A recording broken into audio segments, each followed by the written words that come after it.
commissaire tey dañu gis ni que Sénégal dañ fi gis pour la première fois loo xamante ni mosuñu ko gis muy un calendrier républicain boo xamante ni on l'a respecté de 1963 à nos jours ñu dem ci atum 2024 bi nga xamante ni c'était l'occasion de choisir bi nga xamante ni kii organiser élection yi di ci bokk ñëw ba ci veille bi ñu daal di repousser élection bi li ko waral am benn candidat boo xamante ni dafa jiiñ lii di corruption jëmale ko ci ñi nga xamante ni ñoo waroon àtte muy conseil constitutionnel ñu dippee leen les 7 sages bi nga déggee reportu élection bi yow ban jàngat nga ci am ak par rapport ak sa expérience bi nga vécu au Sénégal.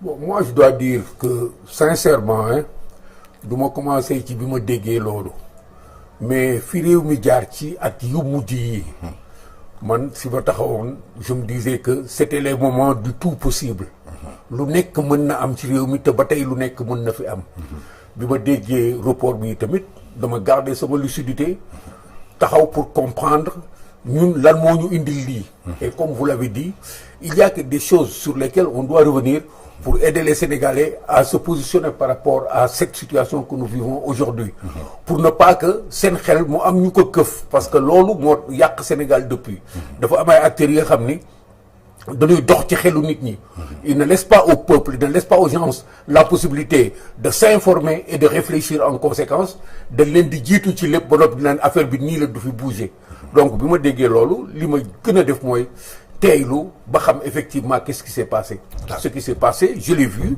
et j'ai compris que effectivement loolu mënul woon ñàkk. d'accord pourquoi nga gisoon ni que loolu mënul ñàkk parce que da nga tey seetlu ba noppi gis ni que lii mënul woon ñàkk parce que ne woon nga Sénégal bu ñu toll dafa nekkoon boo Sénégal boo xamante ni tout était possible. tey je crois que lu toll 7 sages muy ay magistrats yoo xamante ni def nañu plus de 40 ans de carrière.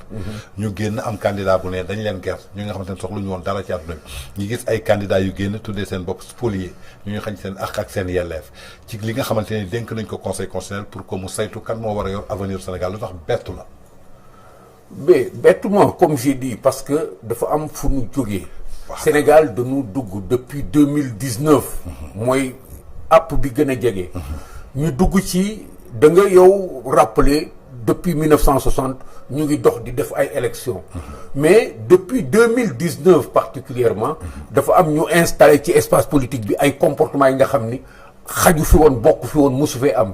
des gens qui ont investi sur la violence qui ont investi sur l'insurrection qui ont investi sur la déstabilisation pour capturer le pouvoir pour jot ci nguur gi beneen démarche bu atypique lañ fi indi mooy dugal réew mi ci ay yëngu-yëngu ay crise ba fexe ba pouvoir bi vide déjà seen projet ñoom ñoo doon dina daw boo remarqué de 2021 à maintenant il y a des acteurs qui ont investi sur des comportements dont la finalité pour eux mooy Macky dafay daw Macky dina daw ñii suñu insister ñu daw nanu yëngal mbedd mi qu'il y ait des morts nanu jox xale yi xaalis pour que ñu def lii nanu def nii et ambiance boobu on pouvait arriver à ne pas avoir d'élection ci situation bi nga xam ne bu dul bii donc bii bu amee à la limite c'est un moindre mal.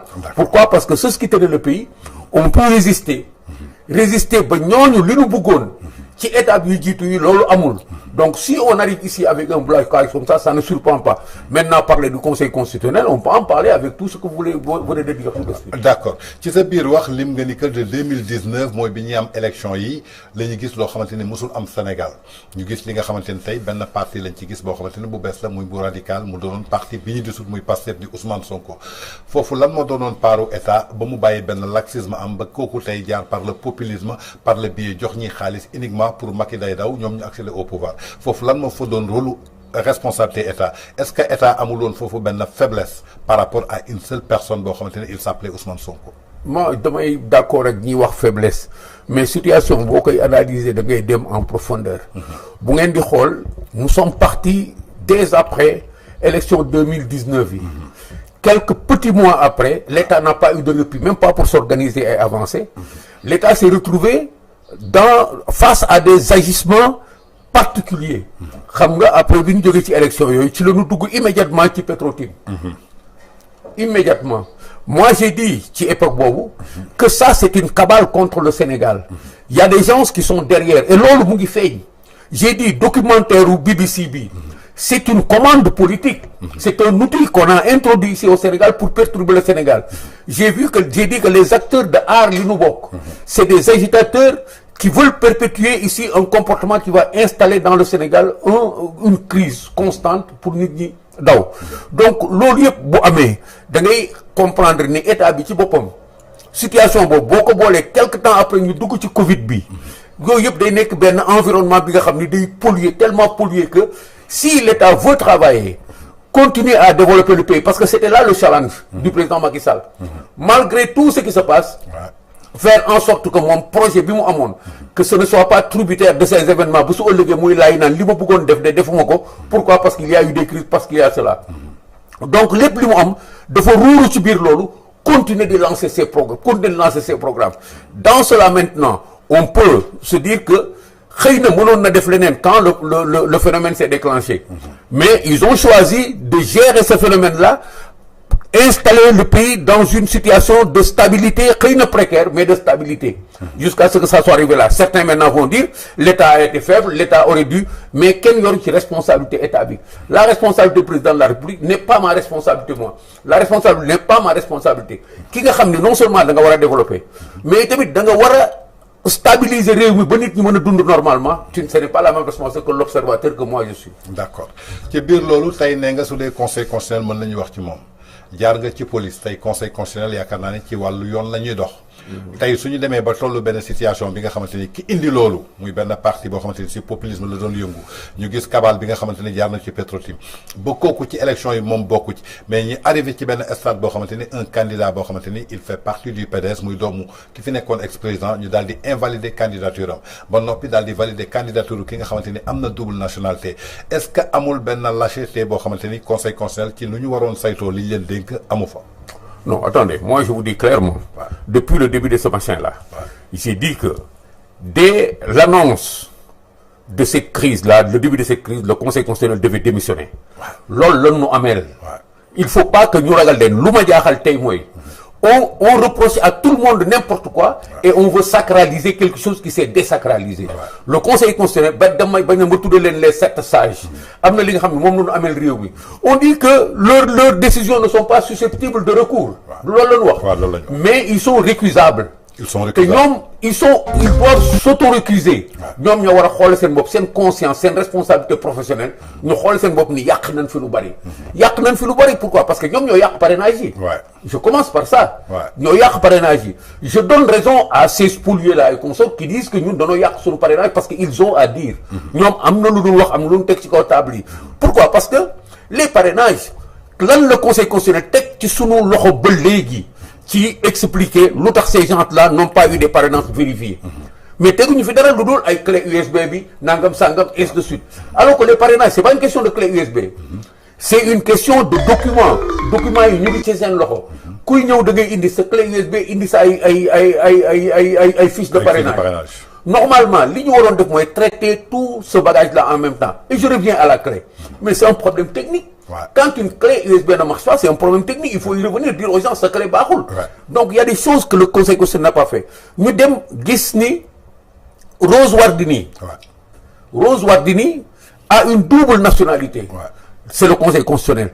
ñu dem gis ni on a invalidé la candidature de Karim au moment où on a validé la candidature d'une personne qui a une double nationalité. Alors que ci invalidation candidature Karim li muy gis mooy est-ce que on dit que bi muy def déclaration di il est de nationalité sénégalaise uniquement. Le décret qui l'allégé de sa nationalité française génnagul woon. Mais c'est ce qu'on lui reproche.